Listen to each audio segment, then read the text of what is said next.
Welcome. So today we're going to talk to Jane Richards about her new book, which is called Along Came a Human.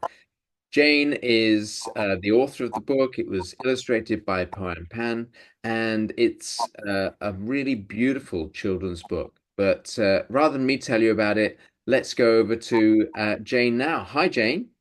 Hi, how are you? I'm very good, thanks. Yeah, it's good to chat to you again. We've chatted quite a few times as we've gone through this process of writing or publishing the book. You obviously did the majority of the writing. Um, so I thought it'd be great to introduce yourself to let the audience know who you are, what your background is. Could you tell me a bit about yourself, what your background is, how you decided to become an author? I've always loved writing. From Scotland, East Calder. Shout out to there. And yeah, I've always wanted to be an author. Just creative writing has just always been what I've been interested in.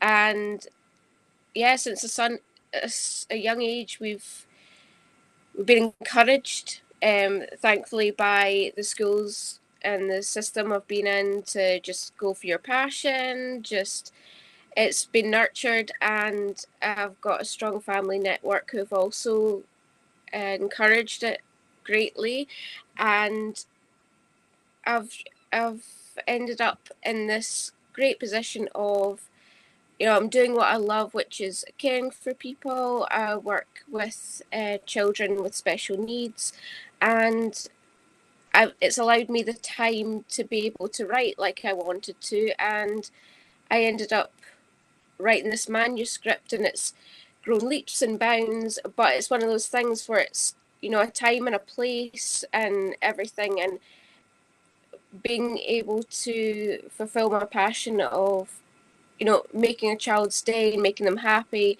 I've been able to do that. And yeah, it's just more recently I've had these opportunities from where I've come from, and hopefully to inspire others. So yeah, it's just, I could pinch myself. It's really not real, to be honest. So, what do you enjoy most about writing for children specifically? What challenges have you faced as well during this process? One of the big challenges I've faced is that I always thought, oh, I'm going to be an author one day. And I thought, a novel. That's just sort of been my default. And then when I started to lean towards writing for children, it's condensing your words into so many meaningful words as opposed to as many words as you can write and then maybe cut it down and what have you to, you know, a few words that are meaningful, that they instill education and are inspiring to children, and that, and doing it in so few words and then combining them with the images, which you'd want to maybe describe a scene, but then there's an image there, so you're trying to not describe the scene necessarily because you've got the pictures there. So it's a whole challenge in itself because it's a completely different craft altogether, and it is challenging but so rewarding because then you've got your friends' children, children you work with, everyone, and they just light up when they read these things. And it's like, well, the craft and doing the the fine tuning of these words, that maybe they'll understand this word, maybe they won't. It makes it worth it at the end of the day, and it's so rewarding. Brilliant. Fantastic. Do you have any tips for aspiring authors who want to write for young readers?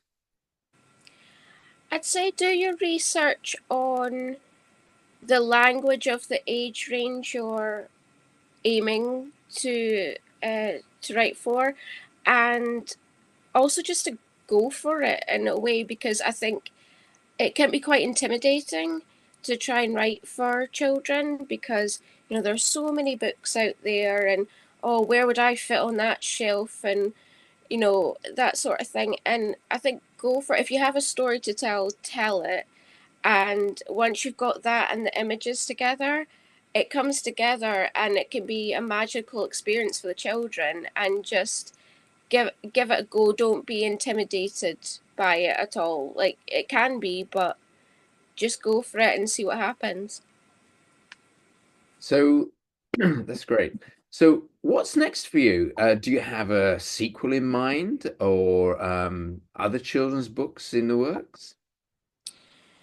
It's a bit of a crossroads for me at the moment, to be honest, because just seeing how this, as a first time author, I've put so much into how this book is going to go. Maybe it will work out, maybe it won't. You've got all these sort of things where it's like, should I work on something next? But I don't want to preempt, maybe it won't go well, that sort of thing. But the creative mind doesn't stop. So I'm always writing down stories, and I've got sort of an outline of a middle grade book that I'm possibly going to go into. But it's one of those things where again it's research, research, research, and that's a whole different sort of kettle of fish with middle grade.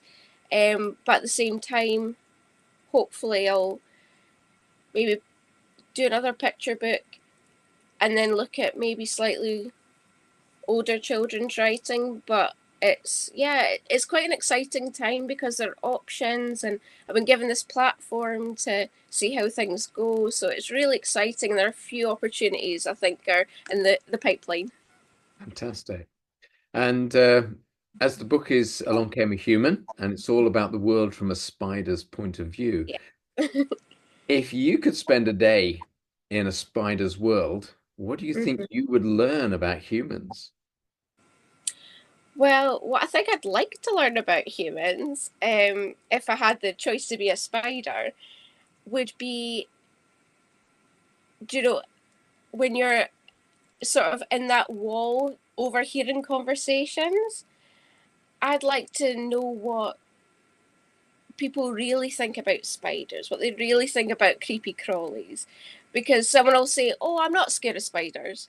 But if you get a wee spider on the wall and they're hearing it, it'll be, "Oh, I'm terrified."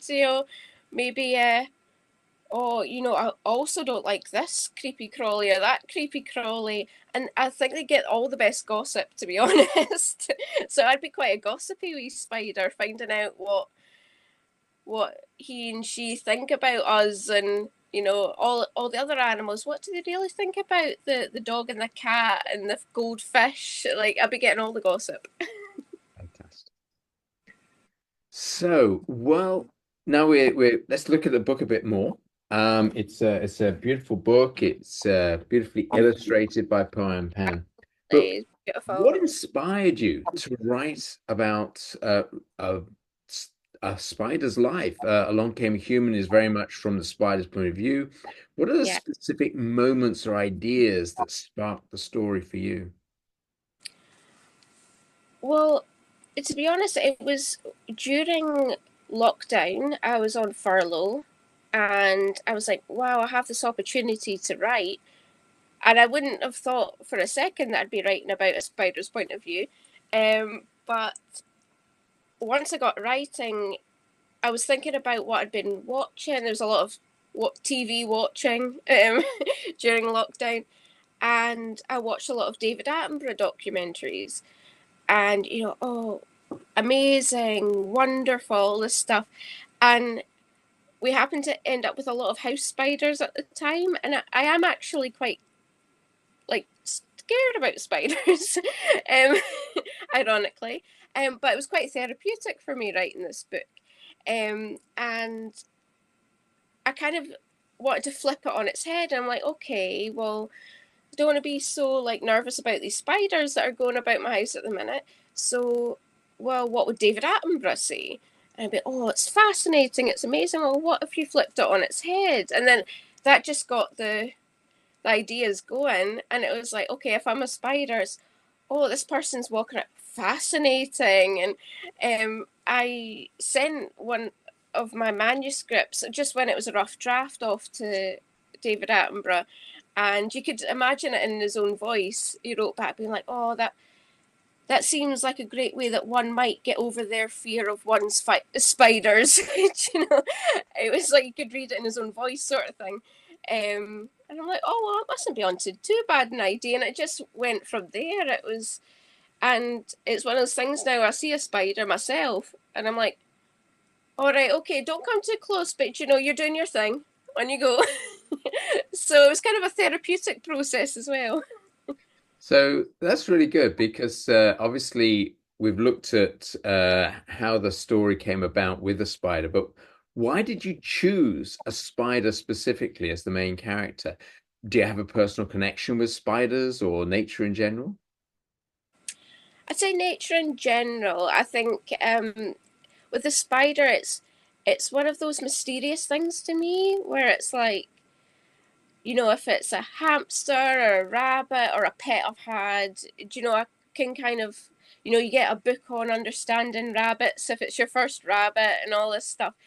And spiders are just a completely different world. And people keep spiders as pets, and it's this whole other side of things. And it's quite fascinating. I find that they're very intriguing. And I think that it was one of those things where it's like, I love animals, I love creatures, I love nature, anything that lives and breathes, I love it to bits. But I don't quite understand you. And they're probably looking back at me saying, "Well, I don't understand you either."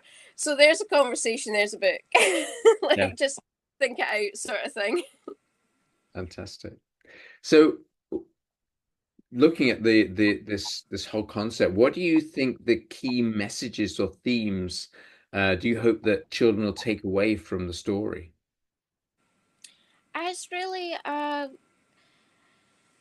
sort of, I mean, spiders fear you more than you fear them. It's very much, you might be scared of them, but they're just not, if not more, scared of you.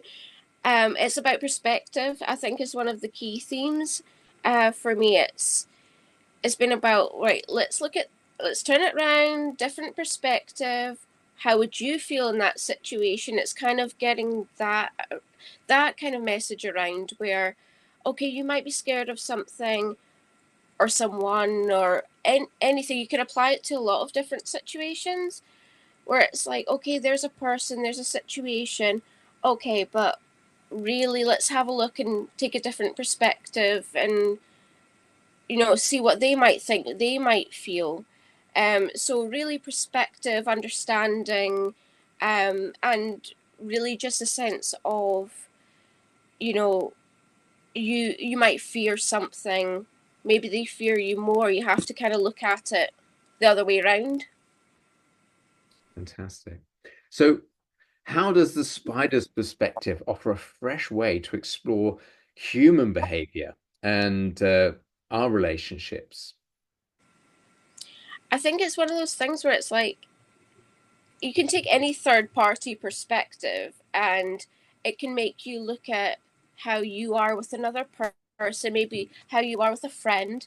Like, am I nice to that friend? Am I caring to that friend? Am I understanding of that friend? And you can apply that to anyone, anything, including a spider, maybe something a bit scary, maybe something a bit daunting for a child. Well, the same thing. Are you caring of it? Are you understanding of it? And then, you got the spider who's looking down, being like, well, you're nice to that thing. You look like you're looking after that thing. They're learning from us as much as we learn from them. And that's a kind of another message where it's like, well, maybe try and think of how they're looking at us. Maybe they think we're being silly, phoning for pizza, and they don't quite understand, but they're observing and watching. And it's good for children to do it the other way around.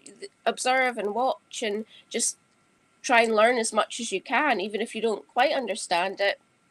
See how things go and learn as much as you can. Cool. That's great. So, what about the creative process? What was your process of creating the story? Did you start with the character, the plot, or something else entirely? I personally started with sort of a combination of the spider, because I thought, well, what on earth is this thing thinking? What's that perspective? And then the combination of that and watching David Attenborough documentaries, which was quite inspiring for me, because it was like, well, oh, everything's wonderful, amazing. And I'm like, well, if you're watching something and you don't necessarily understand, you don't have to understand everything about it, but if you can see the wonder and the amazement and those sort of things and just take that from it, well, you've ended up with that from the story. So it was kind of a combination of, I'll take something that I'm maybe not familiar with, maybe I'm a little bit intimidated by, I'll find the wonder, I'll find the amazement. So it was kind of a combination of that. And then, okay, so if this was to play out into a story, how would it go? And then it sort of developed from there. And I had these images in my head. And then, especially with working with such an amazing illustrator, it was like everything that I kind of had in my head while I was writing was what was coming out on paper. And it was just like, yeah, that's exactly how I would imagine this sort of observation and everything to go. So it built really amazingly. It was just like it was meant to be. Okay, great. And how did you approach the language in the book to make it engaging for children while still challenging them? I know that from my point of view, I have children myself, and at different stages in their lives, their vocabulary is different, and it becomes quite a challenge sometimes to get the words right. How did you approach it?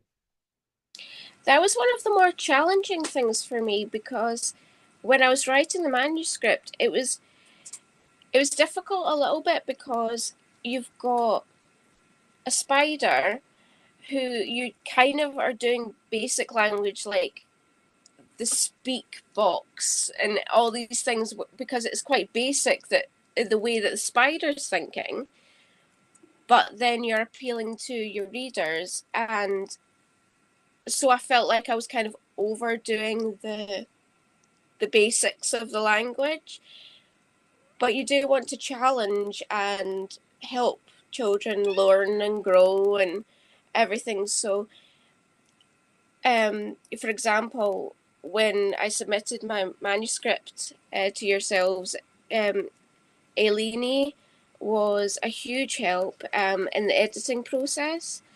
Um, that was really supportive, because when you're just sort of second guessing a little bit, like the odd word here and there, and it's like, well, should I challenge, should I not? It's a bit of a back and forth, like it's an internal sort of back and forth. It's like, I want to challenge it, I don't want to make it too hard, and which age range am I gauging for? And it's one of those stories that kind of appeal, I'd like to think, to quite a wide age range. So um it's like, do I need to do the challenging words? Should I simplify it a little bit here and there? And ended up being like, for example, I did a round where I had beta readers, or um, some people who just looked over it and read it to their children just when it was in sort of the rough draft stage. And it was like, do they understand it? Are they finding it too much? Do they understand that word or not? And even in that, the feedback was so varied. Even within the same age range, it's challenging, because they can have different age ranges in terms of reading levels, even within, say 5 to 7, for example. It's different reading levels. So you end up kind of, well, I'll put certain words that are more challenging, but overall, I'd like it to reach this sort of age range where it's not too challenging, but perhaps if mum and dad are reading it, they're there to explain a certain word, that sort of thing. So that would be what I'd say is one of the more challenging things. Fantastic. So one of the other things that you talked about briefly a moment ago was the illustration, and you collaborated with Poan Pan, who is one of our illustrators, to bring the story to life visually. How did that process go about? How did you work that process with Poan? Poan was really brilliant to work with. I mean, it was one of those things, I think I lucked out a little bit because it was like everything that I'd written, and when I was writing it, I had certain scenes in my head, if that makes sense, where it's like, okay, I'm saying this and I've got this image in my head. And I did little art notes when I sent off the manuscript. And it was like, I've got this kind of image in my head, and you think it might come back completely different. Like, you don't know really. But Poan had such a sense of where I was coming from, the sort of scenes, and beforehand, once I knew who I'd be working with, before we'd even spoken, um, I'd looked at Poan's work and I just saw how amazing his art is and fantastic. So I had no concerns about that, no reservations. It was like, oh, he's going to make a masterpiece of this.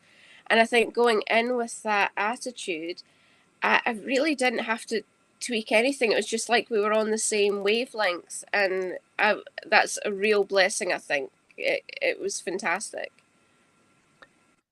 Great. So, what role did humor play in shaping the tone of the book, and how did you decide what kind of humor would work best for a children's audience? One of the things that I thought was quite important was that when an adult's reading to a child, that I mean they're investing their time into it as well. That they have a bit of a giggle, they have a bit of a laugh.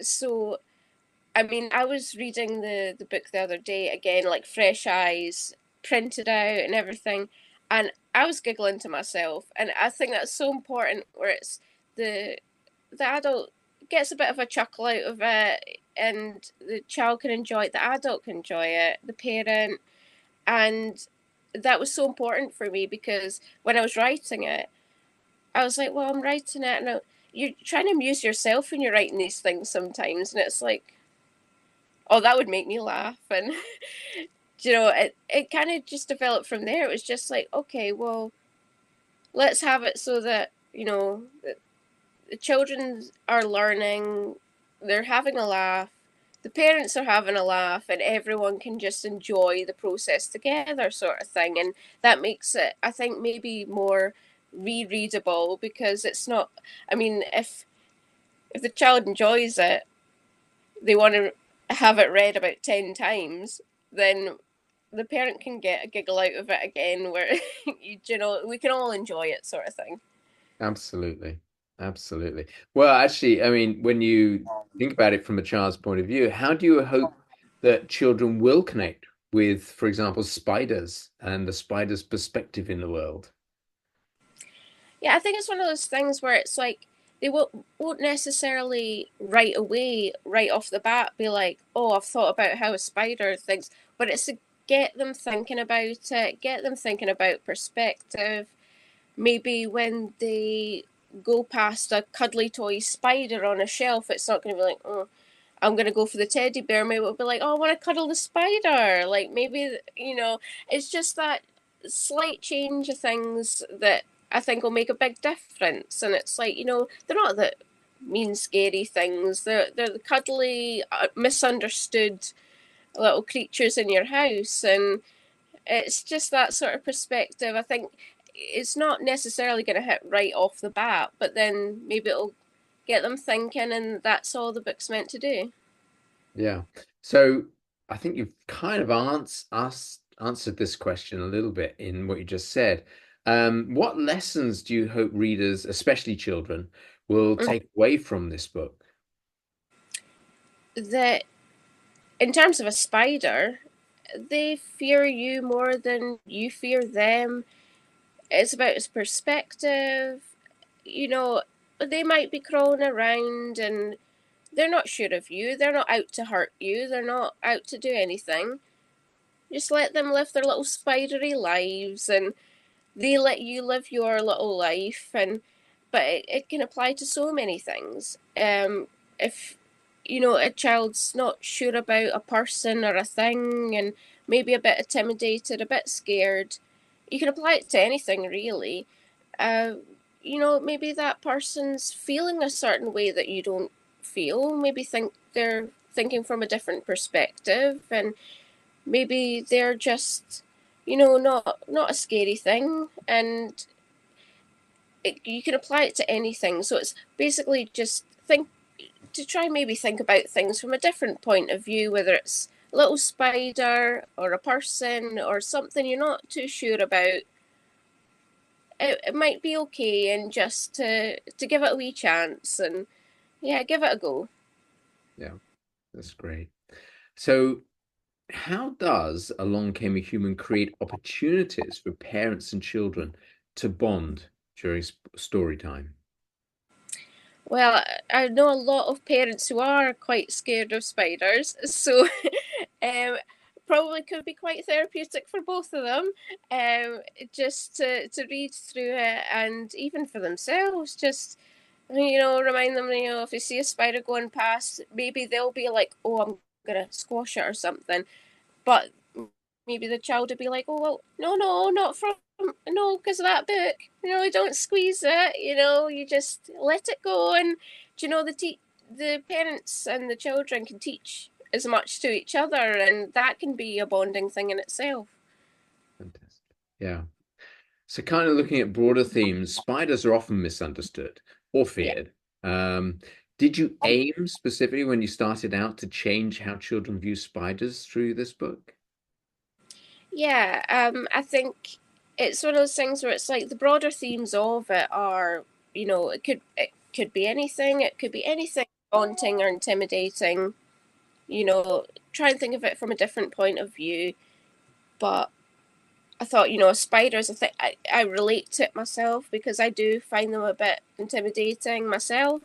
Still do, but I give them the time of day. I let them live their little spidery lives.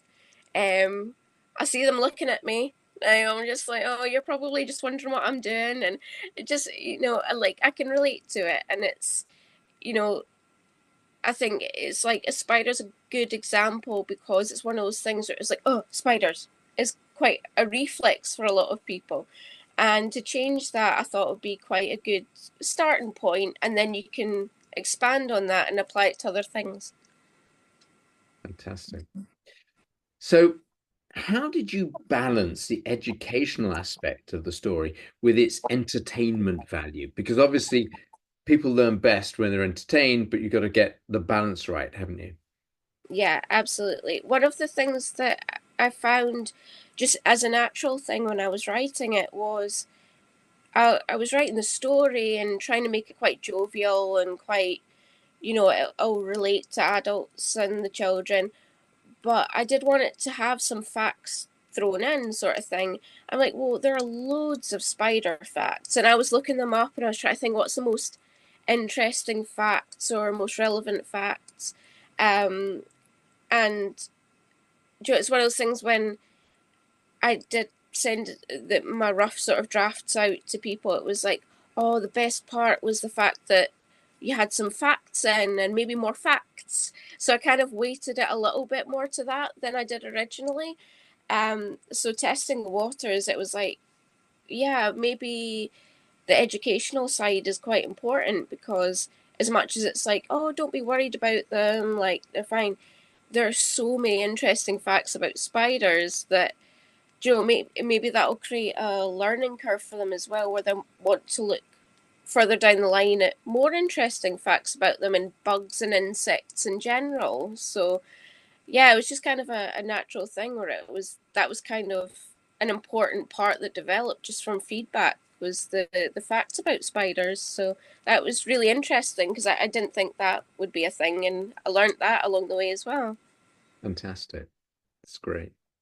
So one more question really about coming full circle back to who you are and where you're going. If you Yeah. could explore another misunderstood animal in a book, which one would it be and why? Oh, there's so many misunderstood animals. Um, I would say something along the lines of a skunk. Oh, I worked for Edinburgh Zoo for a while as both front of house, but for a short time, part-time keeper as well. And when skunks are afraid, obviously they spray and make everything smelly and everything, but they're the most adorable animals in between, and it's quite rare they actually do that. So, they're just absolutely lovely to work with. So you've given me an idea. yeah, you should perhaps have a word with Alini about it. She's had experience Yeah. of skunks from her time in Brazil. Well, there we go. There you go. Yes. Book two. Yeah, don't get sprayed is the answer. Um, There's a good book title. there you go. Don't get sprayed. Yeah. Yeah. Fantastic. Well, Jane, thank you so much. It's been great to talk to you Yeah. today. I've really enjoyed getting to know you a bit more. Obviously, we've spoken a few times during this process, but it's good to get your perspective on some of these questions as well. Is there any thoughts you'd like to add or anything else you'd like to say about the book and what your aims are for it that you haven't already covered? Um, really just to maybe if you're not trying to necessarily buy your child a book about spiders per se, to think about the less understood animals and bugs and things, and yeah, just give other naturey things a go. So the the molds, the mushrooms, the misunderstood animals. Nature's amazing, and just explore it and just go for it. And the more you understand about these things, I think as an adult, you appreciate it and you just see how wonderful the world is for all its little things that you probably think day to day aren't a big thing, that they're amazing. So the world's amazing, and hopefully they'll find the book amazing too. Thank you so much, Jane. It's been wonderful to talk to you, and I look forward to chatting to you again soon. Absolutely. Thank you so much. Speak soon.